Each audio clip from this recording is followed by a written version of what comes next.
Hello everyone, welcome to Sanmarga classes. 15ನೇ ಪ್ರಶ್ನೆ, ಹಣ ಮತ್ತು ಸಾಲ ಎಂಬಂತಹ ಚಾಪ್ಟರ್ ಇಂದ. ಭಾರತದ ಕೇಂದ್ರ ಬ್ಯಾಂಕಿನ ಹೆಸರೇನು? ಸೆಂಟ್ರಲ್ ಬ್ಯಾಂಕ್, ಭಾರತದ ಕೇಂದ್ರ ಬ್ಯಾಂಕ್, ಅದರ ಹೆಸರು ಏನು ಅಂತ ಕೇಳ್ತಾ ಇದ್ದಾರೆ. ಭಾರತದ ಸೆಂಟ್ರಲ್ ಬ್ಯಾಂಕ್ ಯಾವುದು ಮಕ್ಕಳೇ?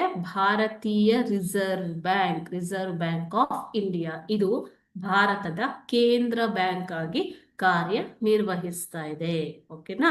ಸೊ ಇದನ್ನ ನಾವು ಕೇಂದ್ರ ಬ್ಯಾಂಕು, ಭಾರತೀಯ ರಿಸರ್ವ್ ಬ್ಯಾಂಕ್, ಬ್ಯಾಂಕುಗಳ ಬ್ಯಾಂಕ್ ಅಂತ ಕೂಡ ಕರಿತೀವಿ. ಓಕೆ, ಈ RBI ಅನ್ನುವಂಥದ್ದು ಇದು ಅಸ್ತಿತ್ವಕ್ಕೆ ಬಂದಿದ್ದು ಯಾವಾಗ ಮಕ್ಕಳೇ? 1935ರಲ್ಲಿ ಅಸ್ತಿತ್ವಕ್ಕೆ ಬಂದಂಥದ್ದು.